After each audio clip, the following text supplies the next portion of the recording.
Hola, queridos. ¿Alguna vez te has sentido traicionado por la persona que más querías? ¿Alguna vez has tenido tu vida patas arriba por personas que se supone que deben protegerte? Hoy os voy a contar una historia que os va a emocionar, una historia real de una mujer que fue vendida por su propia madre a los 14 años, que se convirtió en una fábrica para hacer hijos para hombres ricos, pero que consiguió la venganza más dulce que te puedas imaginar. Si estás pasando por alguna injusticia, si alguien te ha herido profundamente, esta historia te mostrará que la justicia siempre llega. Quédate hasta el final porque lo que esta mujer le hizo a quienes la engañaron te pondrá la piel de gallina. Empezamos. Me llamo Carmen, y en 1962, a los 14 años, vivía con mis padres en Córdoba, Argentina, en una sencilla casita de la calle San Martín 234, en el barrio de Alberdi.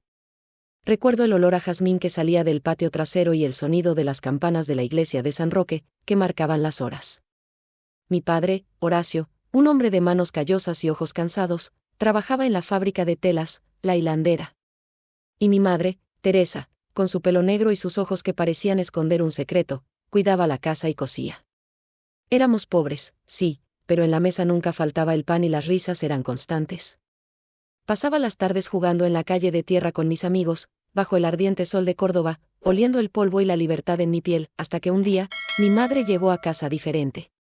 Sus ojos brillaban de una manera que nunca había visto, y un dulce aroma, que no era el suyo, flotaba en el aire. Había conocido a un hombre en la Plaza San Martín, un rico comerciante de Buenos Aires llamado Don Esteban.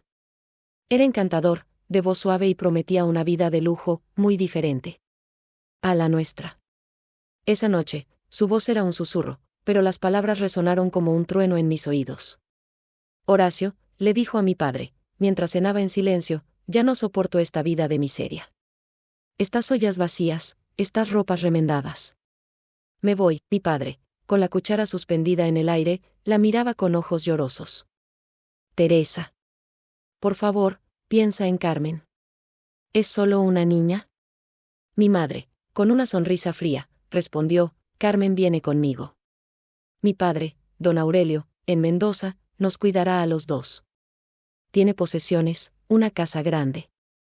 Allí tendremos el futuro que ustedes nunca nos pudieron dar. Mi padre era muy tranquilo y no maltrataba a las mujeres, era un caballero, un hombre que mi madre no valoraba. Días antes escuché a mi padre hacer preguntas sobre ella y don Esteban. Alguien ya le había dicho que los había visto a los dos juntos, pero mi madre lo negó, decía que la gente de esa región era pobre y envidiosa. Creo que mi padre fingió creer en sus palabras, pero sabía que lo habían traicionado. Aquella fría mañana de mayo, con el rocío aún cubriendo la hierba y el olor a tierra mojada en el aire, salimos de Córdoba. Sostuve la mano de mi padre, quien me abrazó con fuerza, con los ojos llenos de lágrimas. Sé fuerte, hija mía, susurró. Te amo. Fue la última vez que lo vi. Ese adiós, bajo el cielo gris, marcó el final de mi infancia y el comienzo de una pesadilla que apenas podía imaginar. El viaje de Córdoba a Mendoza fue largo y silencioso. El olor a humo del tren y el balanceo constante me provocaban náuseas. Llegamos a la avenida San Martín, 1847, en Mendoza, una calle arbolada con imponentes mansiones.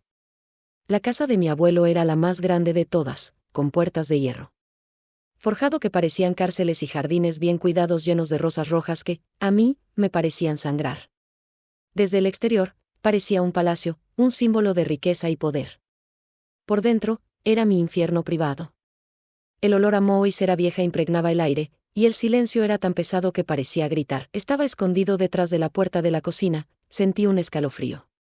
Mi abuelo, don Aurelio Mendoza, era una figura lejana, un hombre del que a mi padre nunca le gustó hablar. Decían que era un hombre rígido y ambicioso, que había amasado una fortuna de forma dudosa. Don Aurelio tenía 65 años, el pelo gris peinado hacia atrás y unos ojos tan celestes que parecían traspasar el alma.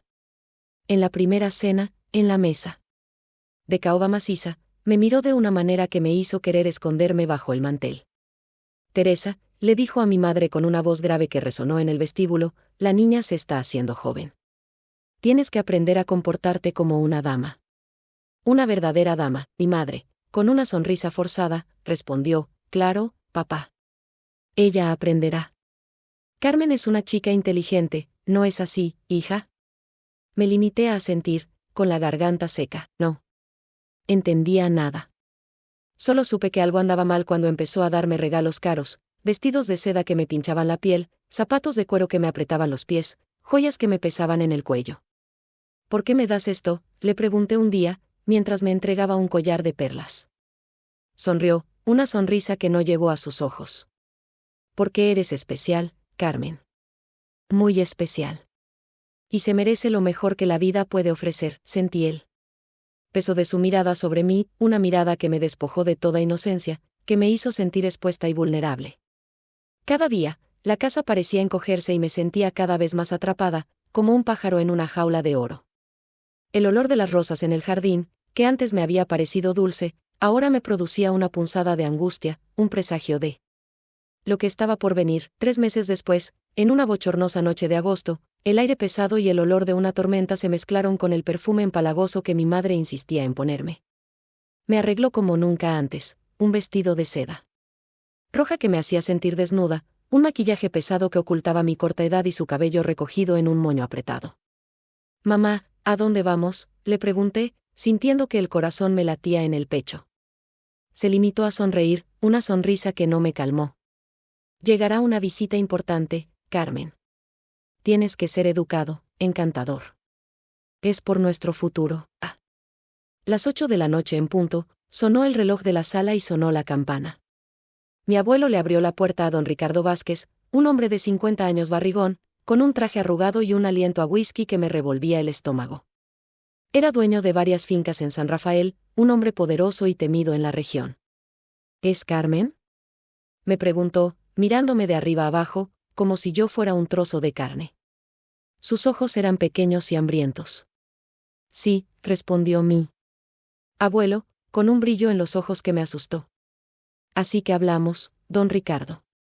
Una flor en capullo, lista para florecer, mi madre, con un sutil empujón en mi espalda, me susurró: vete, Carmen. Acompaña al señor Ricardo. Sé amable, no entendía nada. Mi cuerpo temblaba y sentía el sudor correr por mi espalda. Solo sabía que tenía miedo. Muy asustado. El sonido de los pasos de don Ricardo resonó en el pasillo oscuro, y olí su cigarro barato y su piel sudorosa. Esa noche, a la edad de 14 años, en la habitación de invitados de la casa de mi abuelo, dejé de ser un niño. La inocencia fue arrancada de mí, y en su lugar había un vacío, un dolor que sabía que nunca me abandonaría. Cuando regresé a la habitación, mi madre y mi abuelo estaban contando notas. Ella sonrió, y en sus manos, 500 pesos argentinos. El precio de mi alma. Después de esa noche, mi vida se convirtió en un infierno. Yo era una mercancía, un objeto para ser usado y desechado. Cada semana llegaba a la casa de mi abuelo un hombre diferente, traído por él o por mi madre.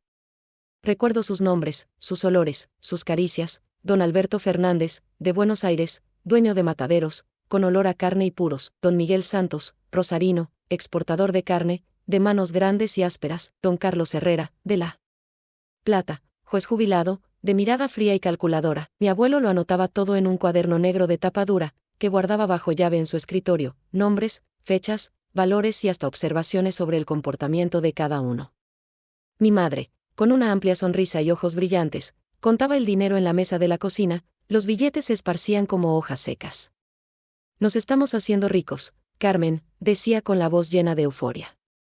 Vas a tener todo lo que siempre has soñado. Joyas, vestidos, viajes. Pero yo solo quería morir. Olía dinero, un olor que para mí era el olor de mi propia desgracia. ¿Cómo podía una madre usar a su hija de esta manera? En esos días comencé a despreciar a mi madre e incluso a odiarla. En diciembre de 1962, la pesadilla adquirió una nueva dimensión.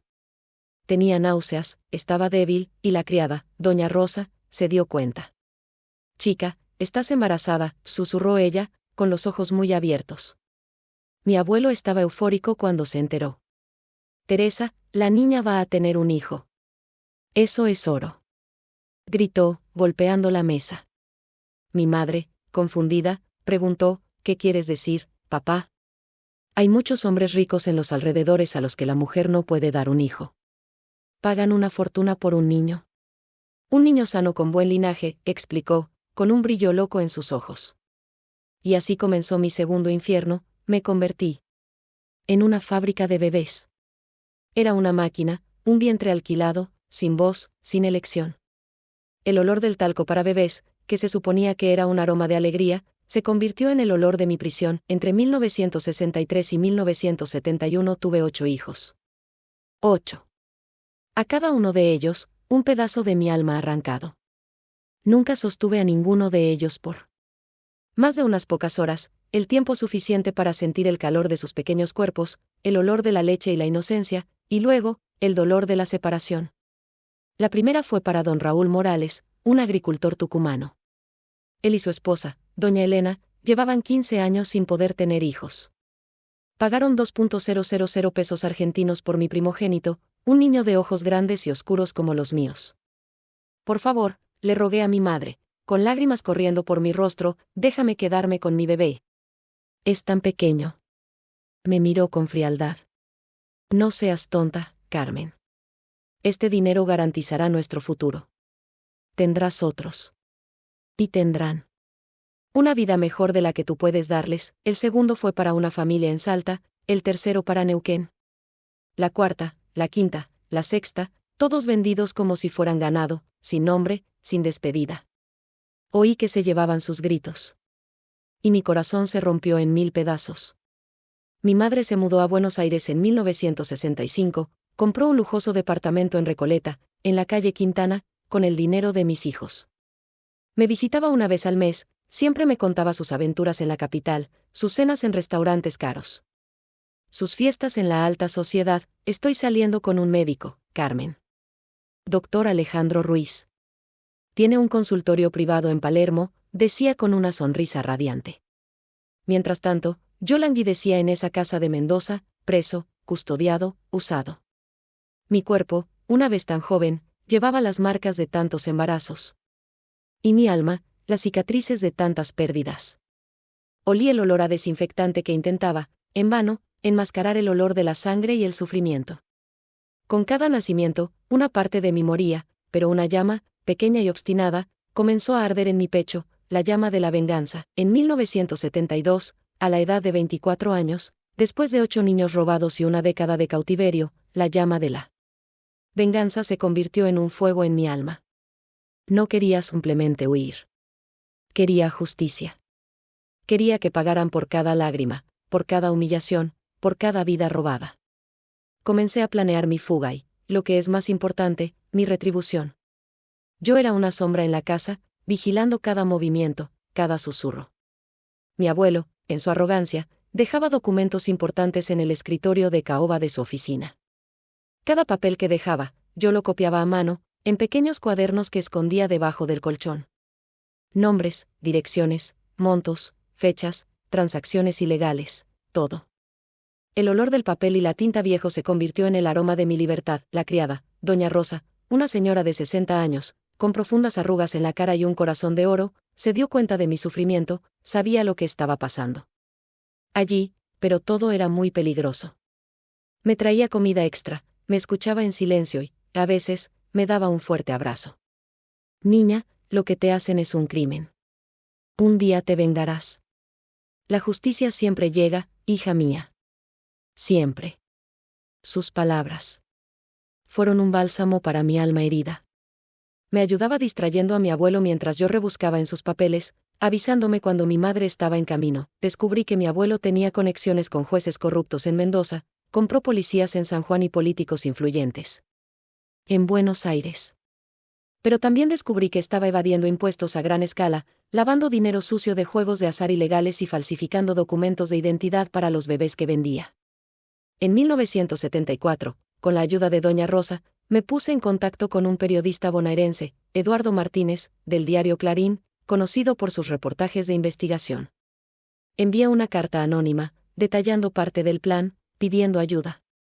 Probé la esperanza, un sabor que no había probado en mucho tiempo. En marzo de 1975, el plan estaba listo.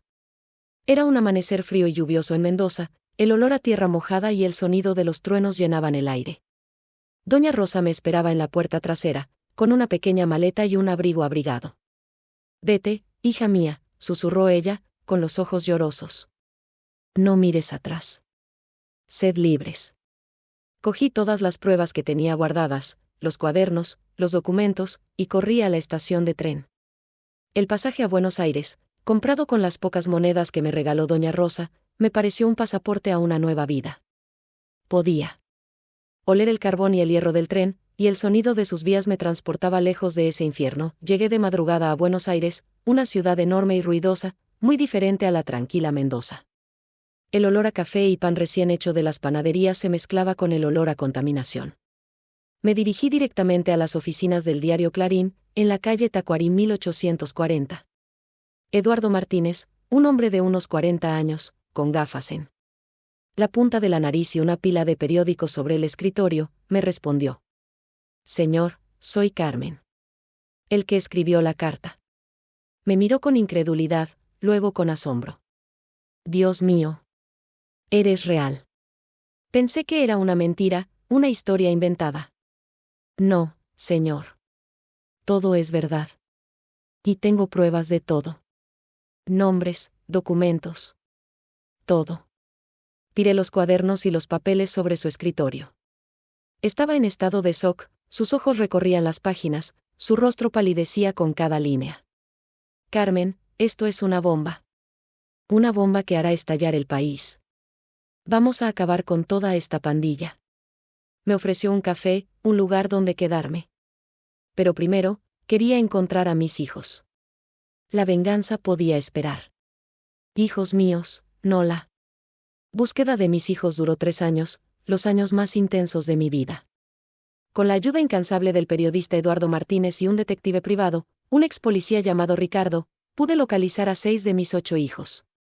Cada descubrimiento era una mezcla de alegría y dolor, un reencuentro con una parte de mí que creía haber perdido para siempre. El primero que conocí fue a Diego, en Tucumán, en 1976. Tenía 12 años, era un niño listo para mis ojos, y vivía con don Raúl Morales y su esposa, doña Elena, en una finca en las afueras del pueblo. Llegué a la granja, con el olor a heno y ganado en el aire, y vi a Diego jugando con un perro. Diego, le dije con voz temblorosa, soy tu verdadera madre. El muchacho me miró confundido, luego a doña Elena, que me disparó con los ojos. Pero mi madre es doña Elena, respondió él, escondiéndose detrás de ella. No, hijo mío. Te robaron de mí cuando naciste. Tu madre biológica soy yo. Fue difícil, doloroso, pero poco a poco, con la ayuda de Eduardo, que le explicó la situación a don Raúl y a doña Elena, empezó a entender. Don Raúl trató de echarme a patadas, fuera de aquí. Este niño es mi hijo. Yo lo creé. No, no lo es. Y puedo demostrarlo. Mostré el acta de nacimiento original, que había ocultado, con mi nombre de madre. Don Raúl palideció y doña Elena se echó a llorar.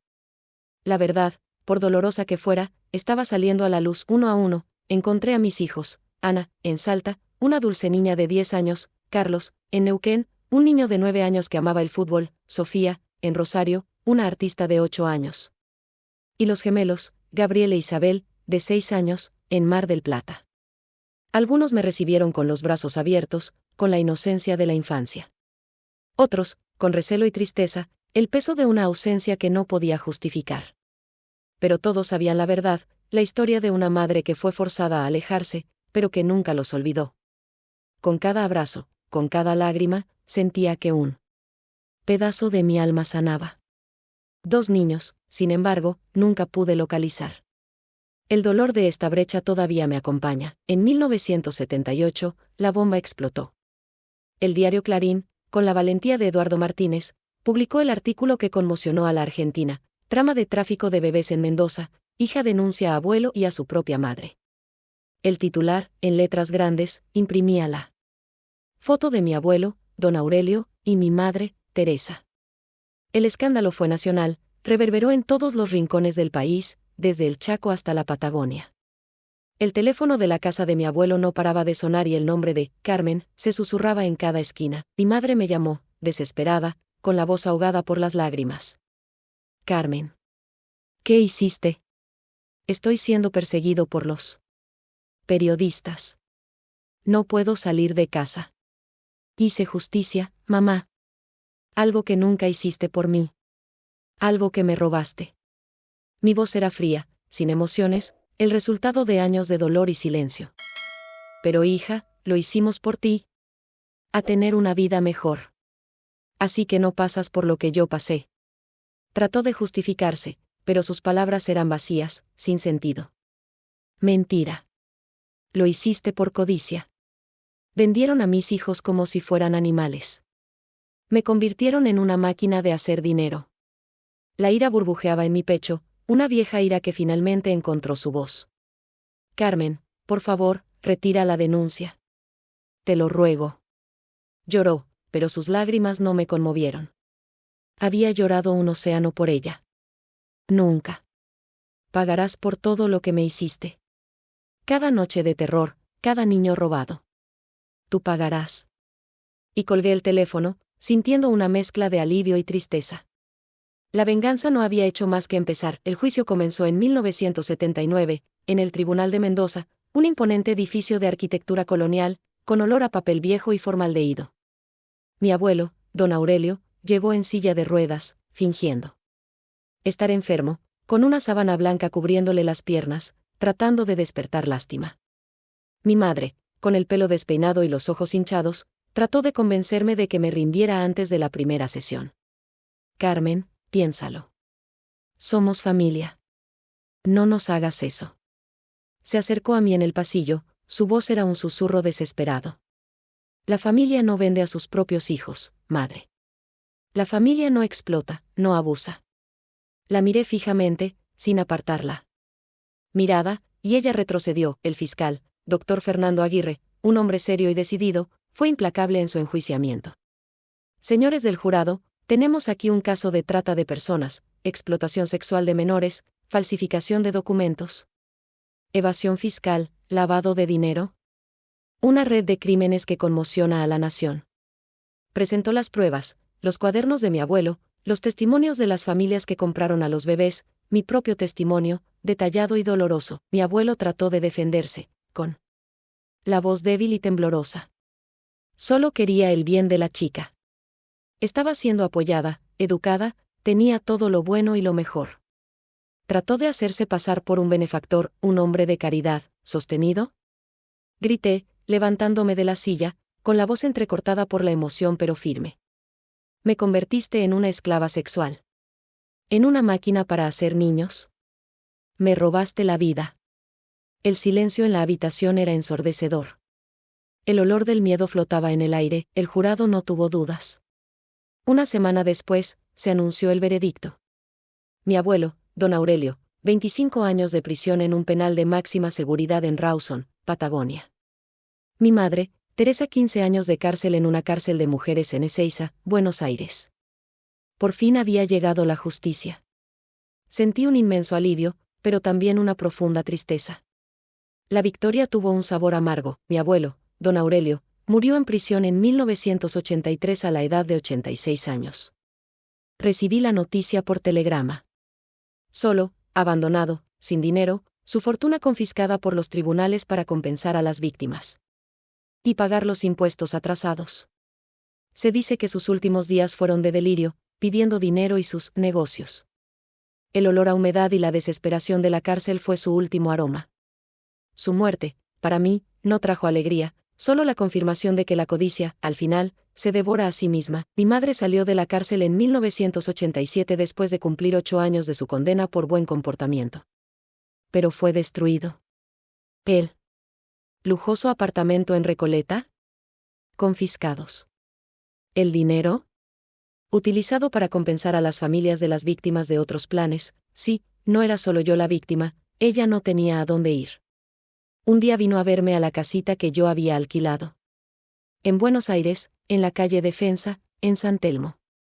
Era delgada, con el pelo blanco y los ojos vacíos. Carmen, perdóname. Estaba cegado por la codicia. No sabía lo que estaba haciendo. Su voz era un susurro, apenas audible. Mamá, destrozaste mi vida. Me robó a mis hijos. Me convirtió en algo. Tú sí lo sabías. Tú elegiste. Mis palabras fueron duras, pero el dolor que sentí fue aún mayor, lo sé, hija. Pero ahora estoy pagando. No tengo nada, Carmen. Nada. Extendió las manos, vacías, temblorosas. Y pagarás por el resto de tu vida, mamá. Llevarás esta culpa hasta el último día. No podía perdonar. Todavía no. La herida era muy profunda. Se dio la vuelta y se alejó, caminando lentamente por la calle, una figura solitaria que se había perdido entre la multitud. Murió en 1995 en una pensión barata de La Boca, Buenos Aires, por causas naturales. Solo, enfermo, sin nadie. La noticia llegó de un vecino. No fui al funeral. Solo oré por ella, pidiéndole a Dios que la perdonara, porque todavía no podía. Hoy, en 2025, a mis 76 años, vivo en una casa sencilla pero llena de vida en Córdoba, la misma ciudad donde nací. El olor a pan recién hecho y café recién hecho llena la cocina todas las mañanas. Tengo a 6 de mis 8 hijos alrededor, viviendo en ciudades cercanas. 2 que nunca he podido encontrar, y este es un dolor que me acompaña, un vacío que nunca se llenará. Pero aprendí a vivir con ello, a convertirlo en un recordatorio de mi fuerza. Diego, mi primer hijo, es médico en Tucumán, un cirujano reconocido. Ana, la segunda, es profesora de literatura en Salta, apasionada por la poesía. Carlos es ingeniero en Neuquén, construyendo puentes y carreteras. Sofía es una artista visual en Rosario, sus lienzos están llenos de color y vida. Gabriele. Isabel, los gemelos, son músicos en Mar del Plata, sus melodías llenan mi corazón de alegría. Todos construyeron sus vidas, con sus propias familias, pero nunca olvidaron de dónde venían, la historia de su madre. Tengo 14 nietos que me dicen, abuela Carmen, con un cariño que me derrite el corazón. Vienen a visitarme los fines de semana. Y la casa se llena de risas y juegos. Conocen mi historia, saben que la abuela es una guerrera, una superviviente. Abuela, me preguntó el otro día mi nieta Sofía, de 15 años, mientras pintábamos en el jardín, ¿no estás enfadada con tu madre? Sonreí, mirando al horizonte. No, hija mía. La ira es un veneno que tomamos esperando que el otro muera. Elegí vivir. Elegí perdonar, no por ellos, sino por mí mismo. Ser libres. Me abrazó fuerte y sentí el calor de su amor, un amor que curaba todas las heridas.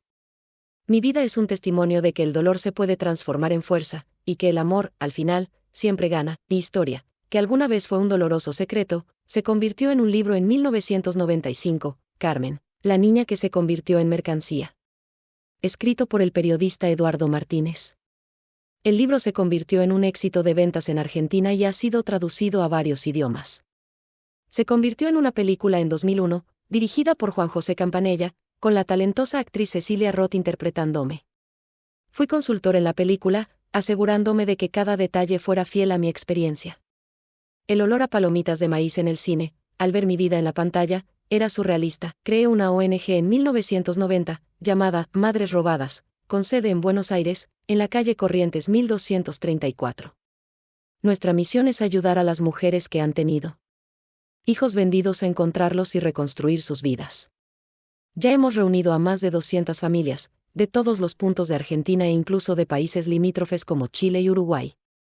Recibo cartas de todo el mundo, de mujeres que se identifican con mi historia, que encuentran inspiración en mí, doña Carmen, su historia me dio la fuerza para denunciar a mi abusador. No estaba solo, punto. Doña Carmen, gracias a usted encontré a mi hija después de 30 años. Muchas gracias. Su coraje me inspiró a luchar por mi propia libertad, esto me da más alegría que cualquier venganza. Saber que mi dolor puede convertirse en esperanza para otras mujeres es el mejor regalo que la vida me puede dar. Siento la calidez de los abrazos, el sonido de las gracias y la certeza de que mi vida tiene un propósito mayor. ¿Quieres saber cuál fue mi mayor venganza? No fue ver a mi abuelo morir en la cárcel, languideciendo en una celda fría y oscura. No era ver a mi madre en la miseria, sola y arrepentida. No era su condena, por muy justa que fuera. Mi verdadera victoria, la venganza más dulce y duradera, fue otra. Fue construir una familia real, una familia basada en el amor, la confianza y el respeto, valores que me fueron negados durante tanto tiempo. Fue ver a mis hijos graduados, casados, felices, construyendo sus propias historias, libres de las sombras del pasado.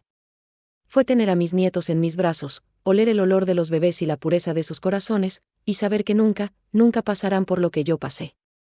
Era verlos crecer libres, amados, seguros, era para transformar mi dolor en fuerza para otras mujeres, para que ninguna otra Carmen tenga que sufrir lo que yo sufrí. Era para demostrar que podemos renacer de las cenizas, como el ave fénix, más fuertes y más hermosos. Era para demostrar que la vida, por cruel que sea, siempre ofrece una segunda oportunidad, una oportunidad para reescribir la propia historia. Mi abuelo murió solo y odiado, con el peso de sus crímenes en el alma. Mi madre murió en la miseria. Y el arrepentimiento, sin el perdón que tanto buscaba. Yo vivo rodeada de amor, familia, propósito. Mi casa está llena de risas, abrazos, historias. Viajo y doy conferencias, ayudo a otras mujeres. Soy libre. Esta es la venganza más dulce, vivir bien, vivir feliz, vivir libre. Esta es mi obra maestra, mi mayor logro. Y este es el mensaje que quiero dejarles, si has llegado hasta aquí, si esta historia te ha tocado el corazón, si te ha hecho reflexionar sobre tu propio viaje, te pido, de todo corazón, que dejes un like en este video. Tu like es un abrazo para mí, una señal de que mi historia ha resonado contigo y puede ayudar a otros. Compártelo con alguien que necesita saber que es posible superar cualquier cosa, que la luz siempre encuentra un camino, incluso en las mayores adversidades. Si estás pasando por alguna injusticia, si alguien te está lastimando, recuerda, la justicia puede tomar tiempo, pero siempre llega. Y la mejor venganza es vivir bien, ser feliz a pesar de todo, transformar tu dolor en fuerza y tu historia en inspiración. Suscríbete al canal para recibir más historias reales que te conmoverán, que te inspirarán a luchar, a perdonar, a vivir. Activa la campana para que no te pierdas ningún video. Y recuerda, eres más fuerte de lo que crees. Tu historia importa. Tu voz importa. No te quedes callado. Busca ayuda. Lucha por tu libertad. Que la paz y la luz estén siempre con vosotros. Hasta la próxima, queridos míos.